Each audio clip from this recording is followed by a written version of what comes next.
Welcome to Macklin Reads. Today we're going to be reading the Lord of the Rings article on Wikipedia, the 1954 to 1955 fantasy novel by J.R.R. Tolkien.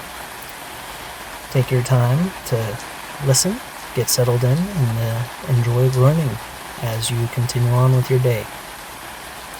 This article is about the novel.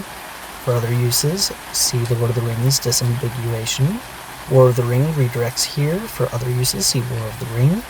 And LOTR redirects here. For leave outside the immigration rules, see leave to enter and leave outside the immigration rules. The Lord of the Rings is an epic high fantasy novel written by the English author and scholar J.R.R. Tolkien, set in Middle-earth. The story began as a sequel to Tolkien's 1934 children's book, The Hobbit, but eventually developed into a much larger work. Written in stages between 1937 and 1949, The Lord of the Rings is one of the best-selling books ever written, with over 150 million copies sold. The title refers to the story's main antagonist, the Dark Lord Sauron, who in an earlier age created the One Ring, allowing him to rule the other rings of power given to men, dwarves, and elves, in his campaign to conquer all of Middle-earth. From homely beginnings in the Shire, a hobbit land reminiscent of the English countryside, the story ranges across Middle-earth following the quest to destroy the One Ring, seen mainly through the eyes of the hobbits, Frodo, Sam, Merry, and Pippin.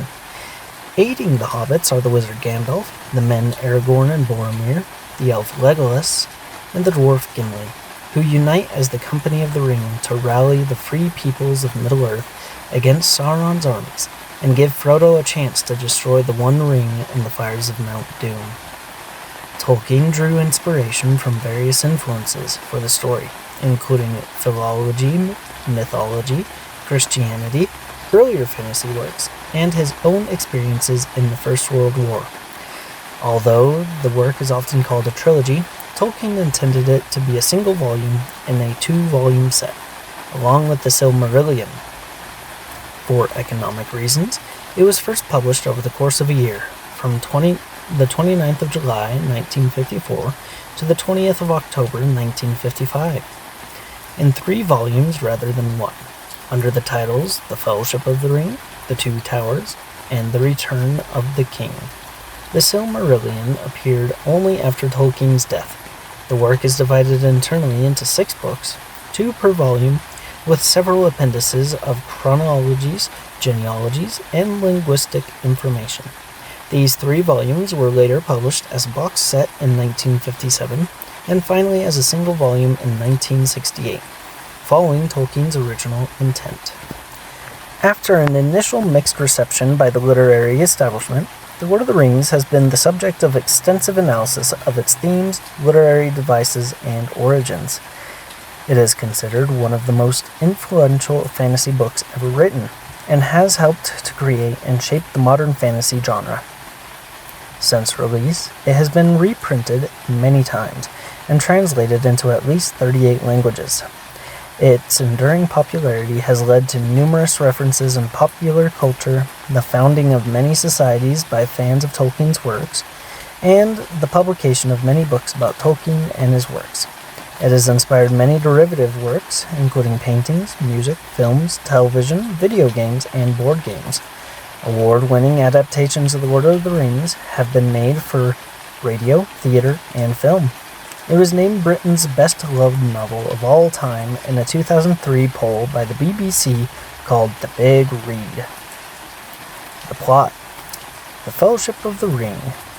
Bilbo Baggins celebrates his birthday and leaves the ring to Frodo, his cousin and adopted heir. Gandalf, a wizard, suspects it is a ring of power. 17 years later, he confirms it is the One Ring, lost by the Dark Lord Sauron, and counsels Frodo to take it away from the Shire. Gandalf leaves, promising to return, but fails to do so. Frodo sets out on foot with his cousin Pippin Took and gardener Sam Gamgee. They are pursued by black riders, but meet some elves, whose singing to Elbereth wards off the riders. The hobbits take an evasive shortcut to Buckleberry Ferry, where they meet with their friend Merry Brandybuck. Merry and Pippin reveal they know about the ring and insist on joining Frodo on his journey. They try to shake off the Black Riders by cutting through the old forest. Merry and Pippin are trapped by the malign Old Man Willow, but are rescued by Tom Bombadil. Leaving Tom's house, they were caught by a Barrow-wight. Frodo, awakening from the Barrow-wight's spell, calls Tom Bombadil, who frees them and gives them ancient swords from the Wight's hoard. The hobbits reach the village of Bree, where they meet Strider, a ranger. The innkeeper gives Frodo an old letter from Gandalf, which identifies Strider as a friend. Knowing the Black Riders will attempt to seize the ring, Strider guides the group toward the elvish sanctuary of Rivendell. At Weathertop, they are attacked by 5 Black Riders. Their leader wounds Frodo with a cursed blade. Strider fights them off and treats Frodo with the herb Athelas. They are joined by the elf Glorfindel, who rides with Frodo, now deathly ill, towards Rivendell. The Black Riders pursue Frodo into the ford of Bruinen, where they are swept away by floodwaters summoned by Elrond. Frodo recovers in Rivendell under Elrond's care. Gandalf informs Frodo that the Black Riders are the Nazgul, men enslaved by rings of power to serve Sauron. The Council of Elrond discusses what to do with the ring.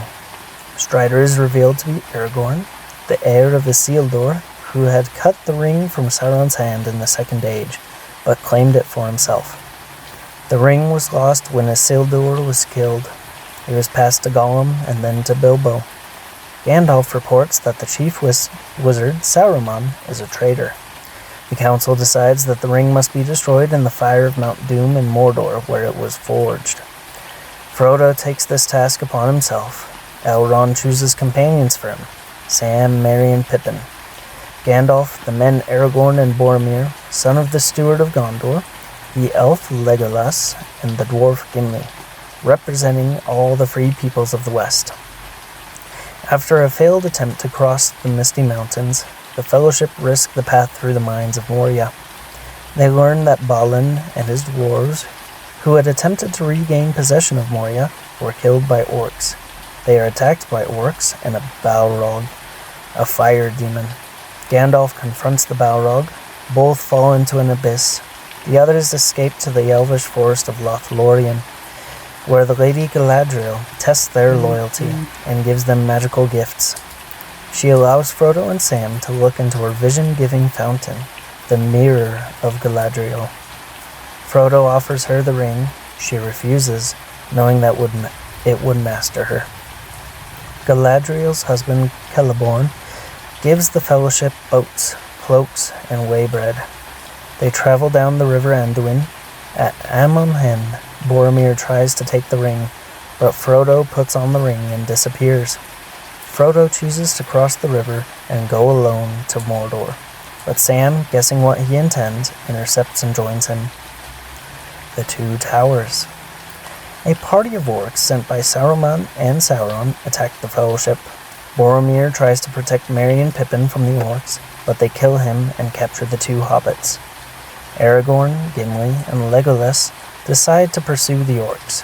The orcs are killed by riders of Rohan, led by Eomer.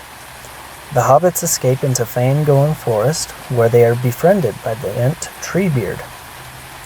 Aragorn, Gimli, and Legolas track the hobbits to Fangorn, where they meet Gandalf. He explains that he killed the Balrog. He too was killed in the fight, but was sent back to Middle-earth. He is now Gandalf the White, replacing Saruman as chief of the wizards. They ride to Edoras, capital of Rohan. Gandalf frees King Theoden from the influence of Saruman's spy, Grima Wormtongue. Theoden musters his army and rides to the fortress of Helm's Deep. Gandalf departs to seek help from Treebeard. The Ents destroy Isengard, Saruman's stronghold, and flood it, trapping the wizard in the Tower of Orthanc. Gandalf convinces Treebeard to send an army of Huorns to Theoden's aid. He brings an army of riders of Rohan to Helm's Deep. They defeat the orcs, who flee into the forest of Huorns and are destroyed. Gandalf, Theoden, Aragorn, and Legolas and Gimli ride to Isengard. where they find Merry and Pippin relaxing amidst the ruins.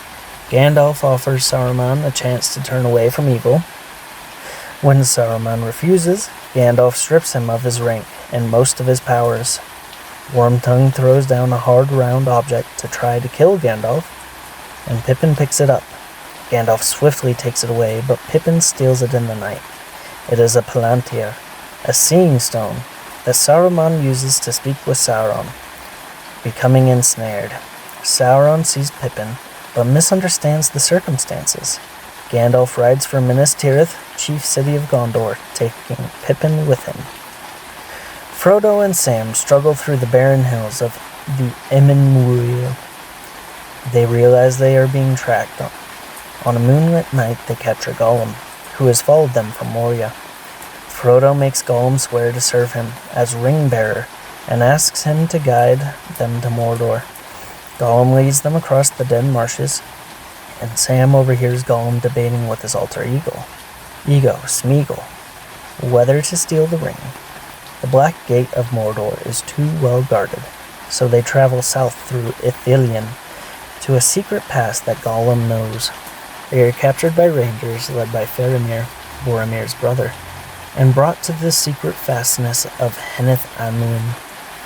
Faramir resists the temptation to seize the ring, and disobeying orders to arrest strangers, releases them.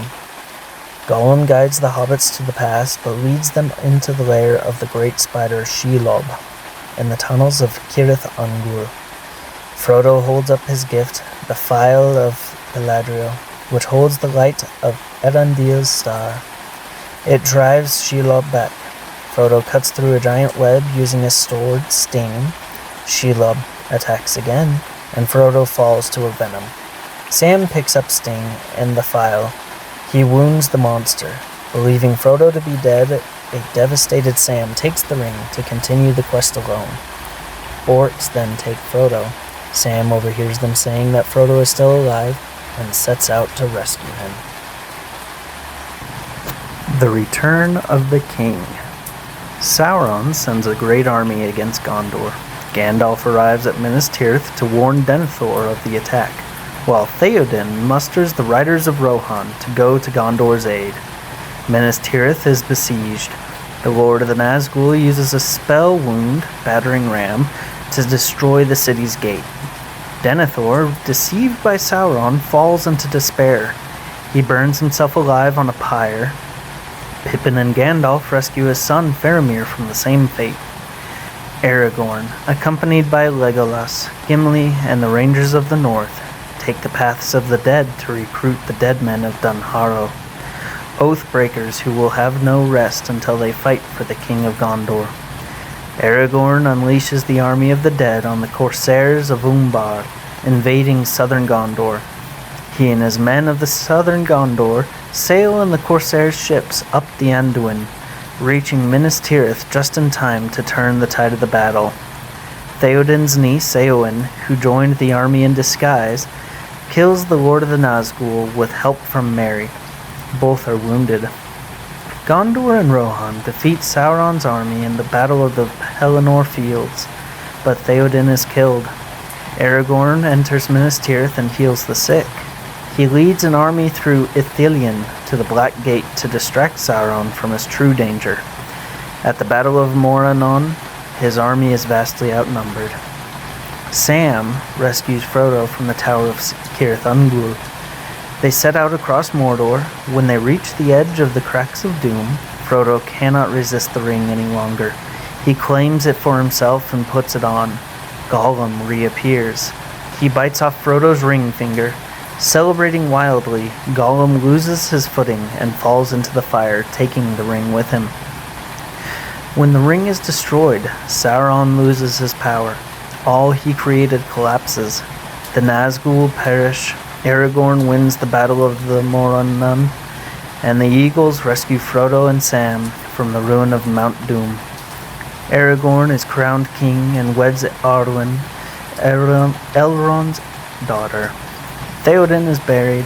Éomer is crowned king of Rohan. His sister Éowyn is engaged to Faramir, now the steward of Gondor and prince of Ithilien. Galadriel, Celeborn and Gandalf say farewell to Treebeard and to Aragorn, the four hobbits travel home, only to find it has been taken over by Saruman's men. Merry raises a rebellion and scours the Shire. Saruman reveals crimes that Wormtongue has done, causing Wormtongue to turn on Saruman and kill him in front of Bag End, Frodo's home. Wormtongue then is killed by hobbit archers. Merry and Pippin are celebrated as heroes. Sam marries Rosie Cotton and uses his gifts to heal the Shire. Frodo, broken by the quest, leaves a few years later, sailing from the Grey Havens over the sea to find peace. Extensive appendices outline more details of the history, cultures, genealogies, and languages that Tolkien imagined for the peoples of Middle-earth in antiquarian style. They provide background details for the narrative, with much detail for Tolkien fans who want to know more about the stories. The frame story. Tolkien presents The Lord of the Rings within a fictional frame story, where he is not the original author, but merely the translator of part of an ancient document, the Red Book of Westermarch. That book is modeled on the real Red Book of Hergest, which similarly represents an older mythology. Various details of the frame story appear in the prologue, its note on Shire records, and in the appendices, notably Appendix F. In this frame story, the Red Book is the purported source of Tolkien's other works related to Middle-earth, The Hobbit, The Silmarillion, and The Adventures of Tom Bombadil. Now for the concept and creation. The background. Although a major work in itself, The Lord of the Rings was only the last movement of a much older set of narratives Tolkien had worked on since 1917, encompassing the Silmarillion, in a process he described as mythopoeia. The Lord of the Rings started as a sequel to Tolkien's work, The Hobbit, published in 1937. The popularity of The Hobbit led George Allen and Unwin, the publishers, to request a sequel. Tolkien warned them that he wrote quite slowly and responded with several stories he had already developed. Having rejected his contemporary drafts for the Silmarillion, putting Roverandom on hold, and accepting Fumra Giles of Ham, Allen and Unwin continued to ask for more stories about hobbits. Now the writing and the construction of The Lord of the Rings. Persuaded by his publishers, Tolkien started a new Hobbit in December of 1937. After several false starts, the story of the One Ring emerged. The idea for the first chapter, a long-expected party, arrived fully formed. Although the reasons behind Bilbo's disappearance, the significance of the ring, and the title, The Lord of the Rings, did not come until the spring of 1938. Originally, he planned to write a story in which Bilbo had used up all his treasure and was looking for another adventure to gain more. However, he remembered the ring and its powers, and thought that would be a better focus for the new work. As the story progressed, he brought in elements from the Silmarillion mythology. Writing was slow because Tolkien had a full-time academic position, marked exams to bring in a little extra income, and wrote many drafts. Tolkien abandoned The Lord of the Rings during most of 1943 and only restarted it in April 1944 as a serial for his son Christopher Tolkien, who was sent chapters as they were written while he was serving in South Africa with the Royal Air Force. Tolkien made another major effort in 1946 and showed the manuscript to his publishers in 1947. The story was effectively finished the next year, but Tolkien did not complete the revision of earlier parts of the work until 1949. The original manuscripts, which total 9,250 pages, now reside in the J.R.R. Tolkien collection at Marquette University. The poetry in The Lord of the Rings. Unusually for 20th century novels, the prose narrative is supplemented throughout by over 60 pieces of poetry. These include verse and songs of many genres, for wandering, marching to war, drinking, and having a bath, narrating ancient myths, riddles, prophecies, and magic incantations, and of praise and lament.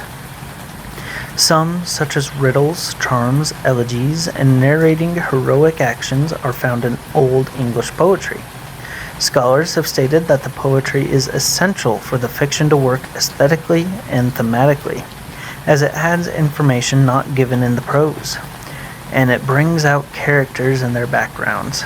The poetry has been judged to be of high technical skill, reflected in Tolkien's prose.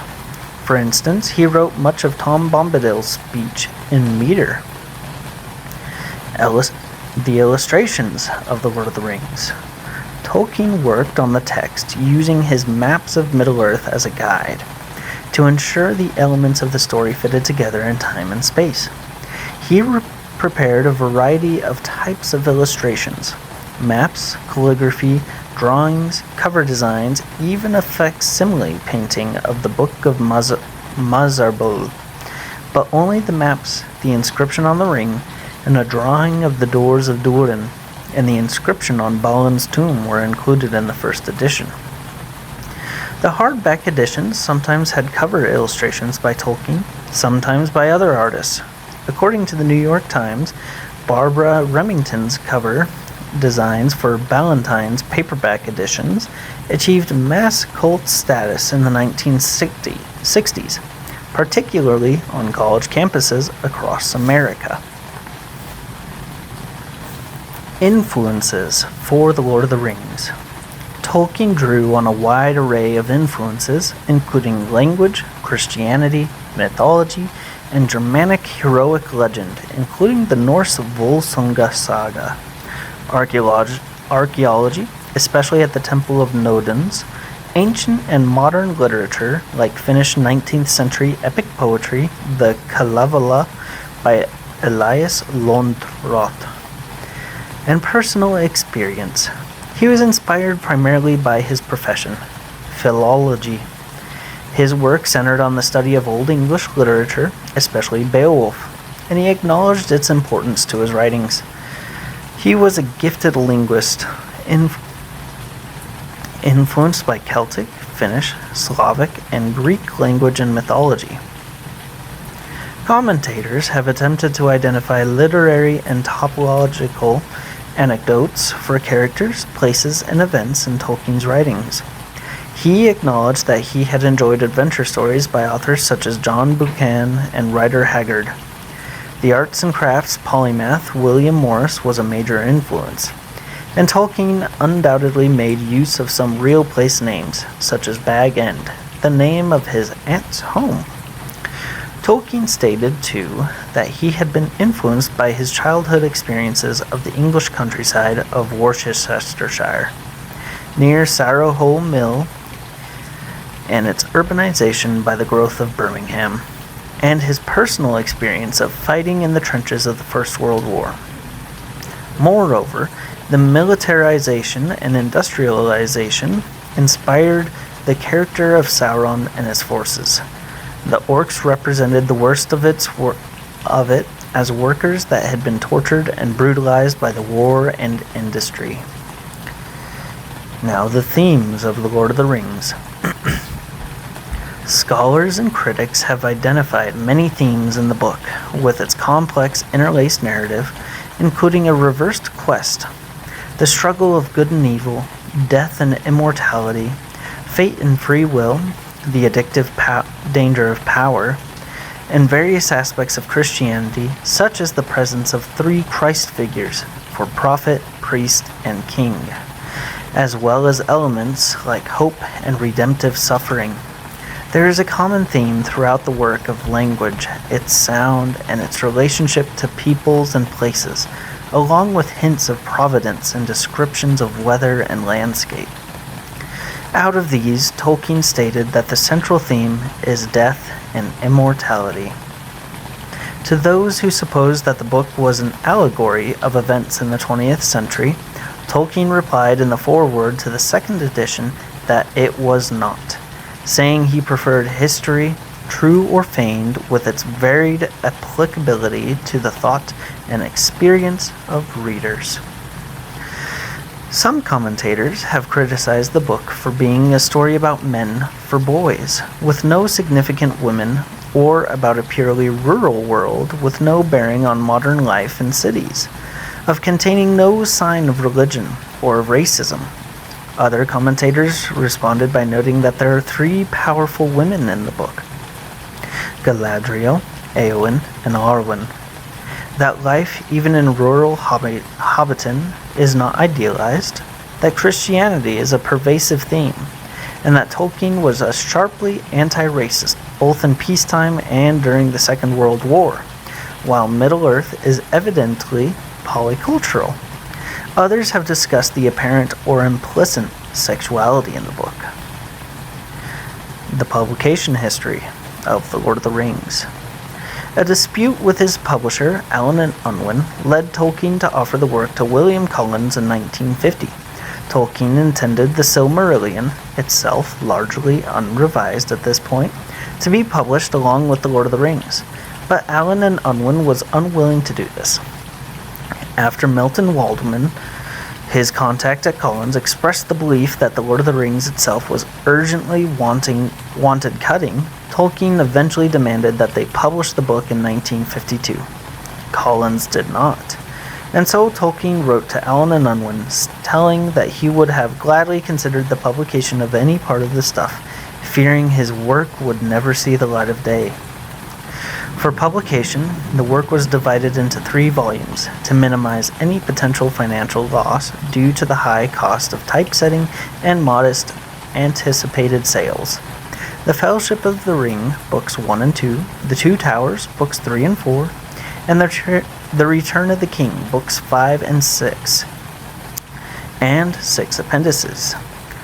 Delays in producing appendices, maps, and especially an index led to the volumes being published later than originally hoped. On the 29th of July, 1954, on 11th of November, 1954, and on the 20th of October, 1955, respectively in the United Kingdom. In the United States, Houghton Mifflin published The Fellowship of the Ring on the 21st of October, 1954, The Two Towers on the 21st of April, 1955, and The Return of the King on the 5th of January, 1956.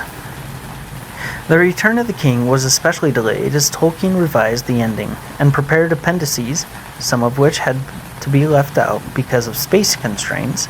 Tolkien did not like the title The Return of the King, believing it gave away too much of the storyline, but deferred to his publisher's preference.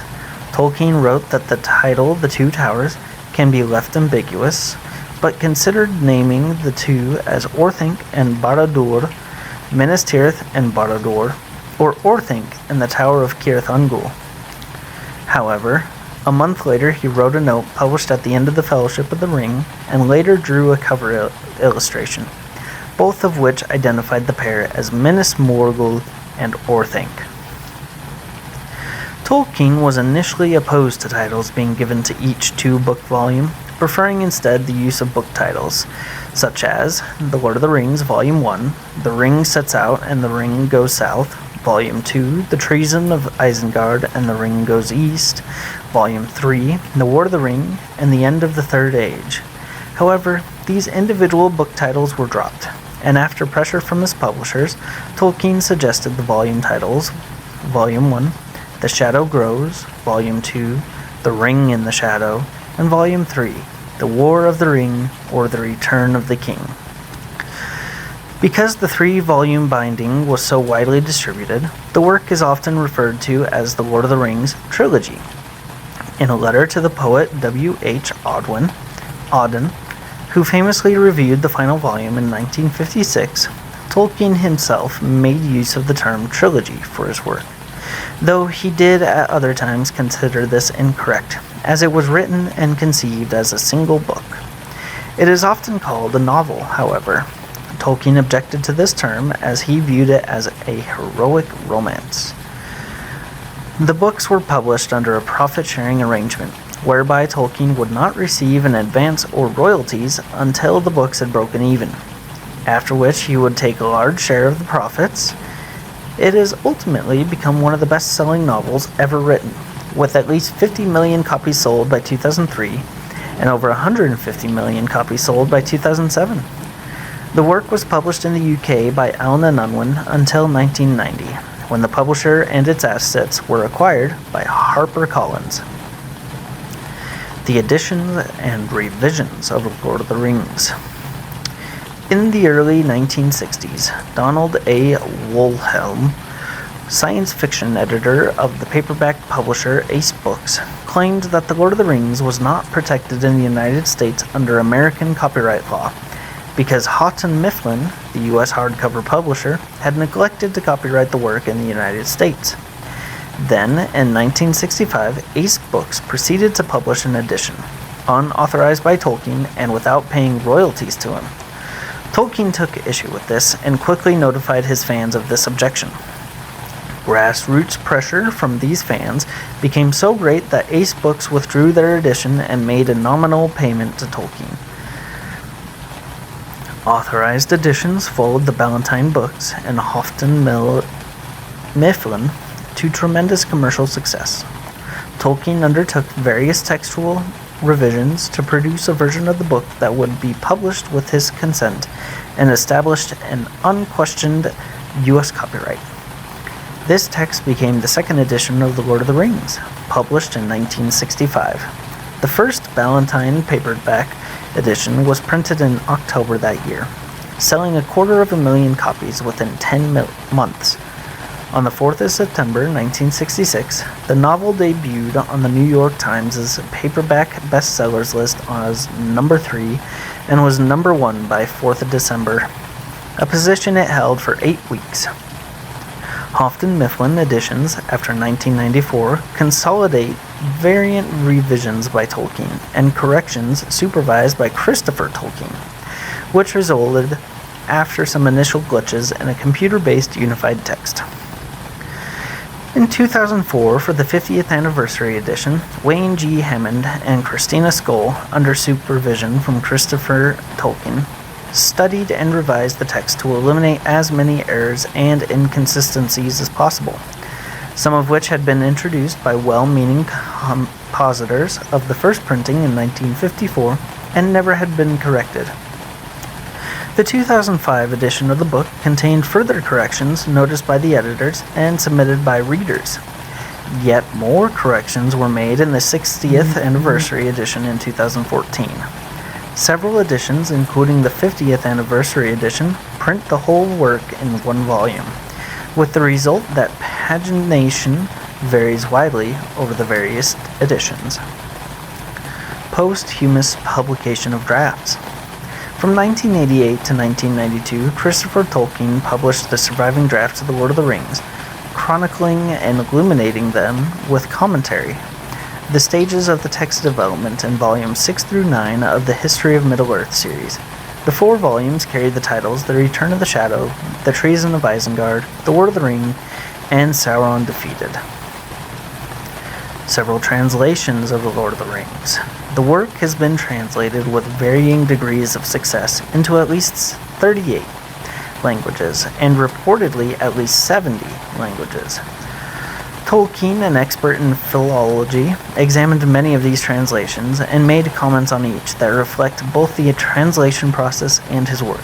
As he was unhappy with some choices made by early translators, such as the Swedish translation by Åke Holmarks, Tolkien wrote a guide to the names in The Lord of the Rings. Because The Lord of the Rings purports to be a translation of the fictitious Red Book of Westmarch, using the English language to represent the Westron of the original, Tolkien suggested that the translators attempt to capture the interplay between English and the invented nomenclature of the English work, and gave several examples along with general guidance. Reception of The Lord of the Rings. 1950s. Early reviews of the work were mixed.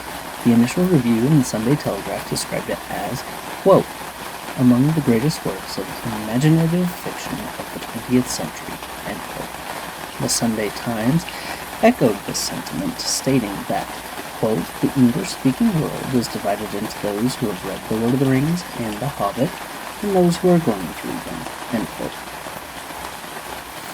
The New York Herald Tribune appeared to predict the book's popularity, writing in its review that they were, quote, "destined to outlast our time," end quote. W. H. Auden, a former pupil of Tolkien's and an admirer of his writings, regarded The Lord of the Rings as a masterpiece, further stating that in some cases it outdid the achievement of John Milton's Paradise Lost. Kenneth F. Slater wrote in Nebula Science Fiction, April 1955, quote, "If you don't read it, you have missed one of the finest books of its type ever to appear," end quote. On the other hand, in 1955, the Scottish poet Edwin Muir attacked The Return of the King, writing that, quote, "All the characters are boys masquerading as adult heroes, and will never come to puberty. Hardly one of them knows anything about women," quote, causing Tolkien to complain angrily to his publisher. In 1956, the literary critic Edmund Wilson wrote a review entitled, quote, "Ooh, those awful orcs," end quote, calling Tolkien's work juvenile trash, and saying Dr. Tolkien has little skill at narrative and no instinct for literary form. Within Tolkien's literary group, the Inklings, the work had a mixed reception. Hugo Dicey complained loudly at its readings, whereas C.S. Lewis had very different feelings, writing, quote, "Here are beauties which pierce like swords or burn like cold iron. Here is a book which will break your heart," end quote. Lewis observed that the writing is rich, in that some of the good characters have darker sides, and likewise some of the villains have good impulses. Despite the mixed reviews and the lack of a paperback until the 1960s, The Lord of the Rings initially sold well in hardback.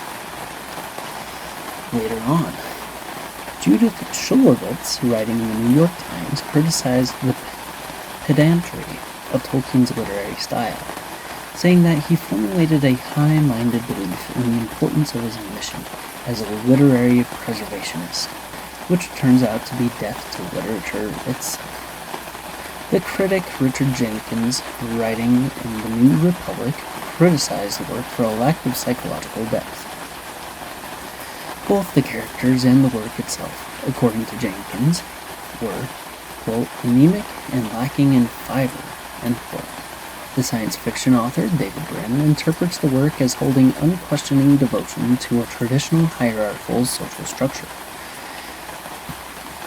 In his essay, Epic Pooh, fantasy author Michael Moorcock critiques the worldview displayed by the book as deeply conservative in both the paternalism of the narrative voice and the power structures in the narrative.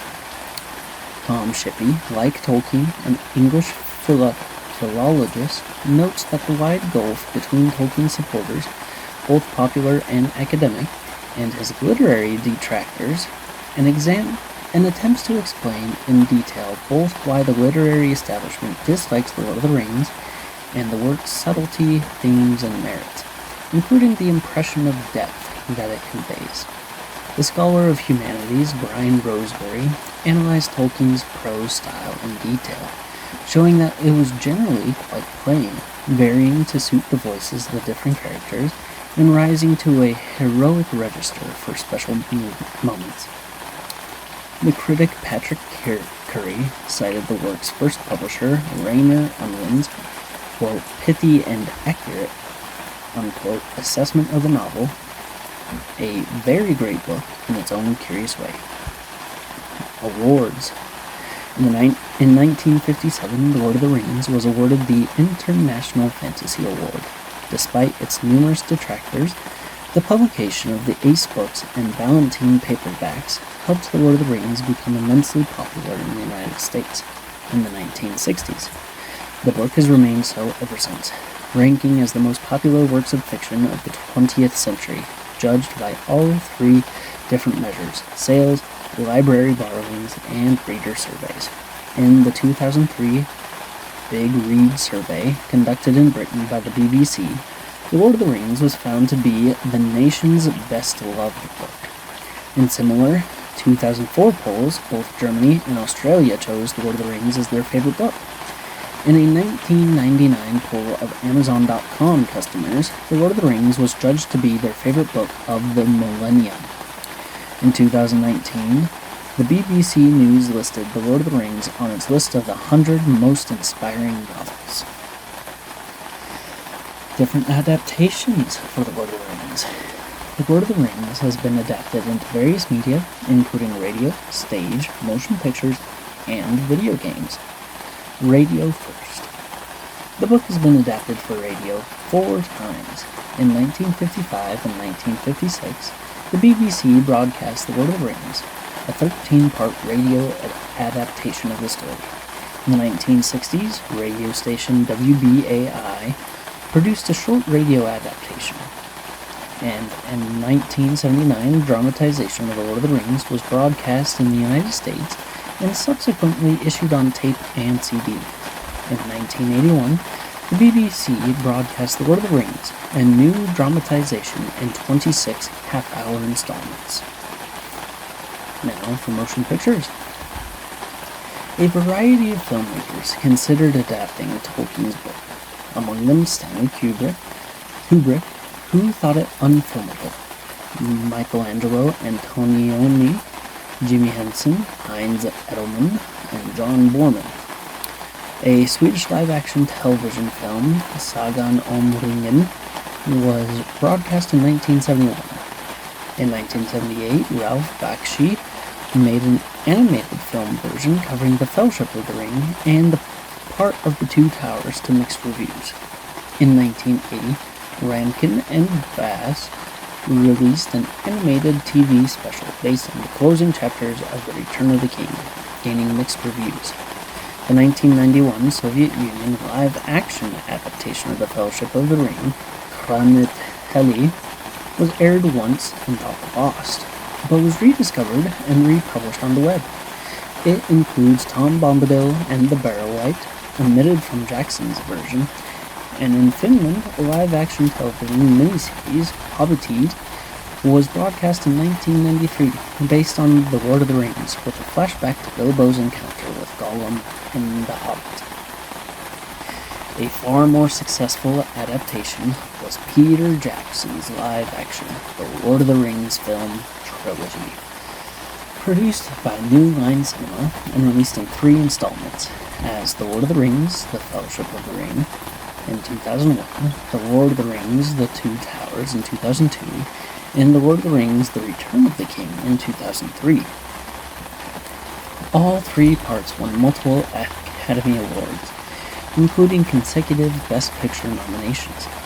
The final installment of this trilogy was the second film to break the $1 billion barrier and won a total of 11 Oscars, something only 2 other films in history, Ben-Hur and The Titanic, have accomplished, including Best Picture, Best Director, and Best Adapted Screenplay. Commentators, including Tolkien scholars, literary critics, and film critics, are divided by how faithfully Jackson adapted Tolkien's work, or whether a film version is inevitably different, and if so, the reasons for any of the changes and the effectiveness of the result. The Hunt for Gollum, a 2009 film by Chris Bouchard, and the 2009 Born of Hope, written by Paula DeSante and directed by Kate Madison, are fan films based on details in the appendices of The Lord of the Rings. From September 2022, Amazon has been presenting a multi-season television series of stories, The Lord of the Rings, The Rings of Power. It is set at the beginning of the Second Age, long before the time of The Lord of the Rings, based on materials in the novel's appendices.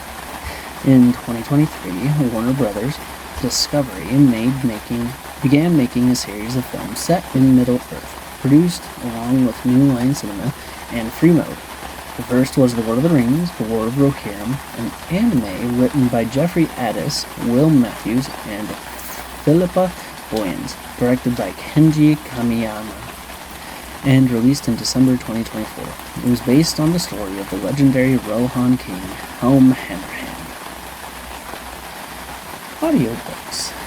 In 1990, Recorded Books published an audio version of The Lord of the Rings, read by the British actor Rob Inglis. A large-scale musical theatre adaptation, The Lord of the Rings, was first staged in Toronto, Ontario, Canada in 2006 and opened in London in June 2007. It was a commercial failure. In 2013, the artist Phil Bragash recorded the whole of the book using the score from Peter Jackson's Muse. During the COVID-19 lockdown, Andy Serkis read the entire book of The Hobbit online to raise money for charity. He then recorded the work again as an audiobook. The cover art was done by Alan Lee, and in 2021, Serkis recorded The Lord of the Rings novels. The legacy of The Lord of the Rings. The influence on fantasy as a genre. The enormous popularity of Tolkien's work expanded the demand for fantasy. Largely thanks to The Lord of the Rings, the genre flowered throughout the 1960s and enjoys popularity to the present day. The opus has spawned many imitations, such as The Sword of Shannara, and which Lynn Carter called, quote, the single most cold-blooded, complete rip-off of another book that I have ever read, end quote, as well as alternative interpretations of the story, such as The Last Ring Bearer, The Legend of Zelda, which popularized the action-adventure game genre in the 1990s, 80s, was inspired by The Lord of the Rings, among other fantasy books. Dungeons & Dragons, which popularized the role-playing game genre in the 1970s, features several races from The Lord of the Rings, including halflings, elves, dwarves, half-elves, orcs, and dragons. However, Gary Gygax, the lead designer of the game, stated that he included these elements as a marketing lead to draw on the popularity the work enjoyed at the time he was developing the game. Because Dungeons & Dragons has gone on to influence many popular games, especially role-playing video games, the influence of The Lord of the Rings extends to many of them as well, with titles such as Dragon Quest, EverQuest, the Warcraft series, and the Elder Scrolls series of games, as well as video games set in Middle-earth itself, all being inspired. Music for The Lord of the Rings. In 1965, the composer and songwriter Donald Swann, best known for his collaboration with Michael Flanders as Flanders and Swann, set 6 poems from The Lord of the Rings and 1 from the adventures of Tom Bombadil, Errantry, to music. When Swann met with Tolkien to play the songs for his approval, Tolkien suggested for Namari Galadriel's Linen, a setting reminiscent of a Plain Chant, which Swann accepted. The songs were published in 1967 as The Road Goes Ever On, a song cycle, and a recording of the songs performed by singer William Elvin with Swann on piano was issued the same year by Cadmon Records as Poems and Songs of Middle-earth. Rock bands of the 1970s were musically and lyrically inspired by the fantasy-embracing counterculture of the time.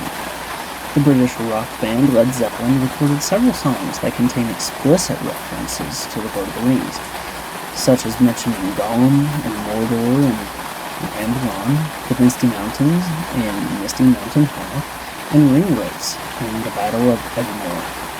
In 1970, the Swedish musician Bo Hansson released an instrumental concept album entitled Sagan om Ringen, the Saga of the Ring, the title of the Swedish translation at the time.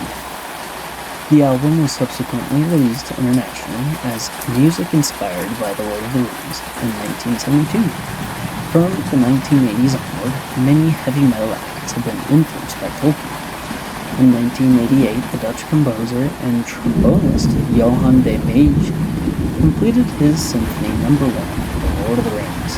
It had 5 movements titled Gandalf, Lothlorien, Gollum, Journey in the Dark, and Hobbits.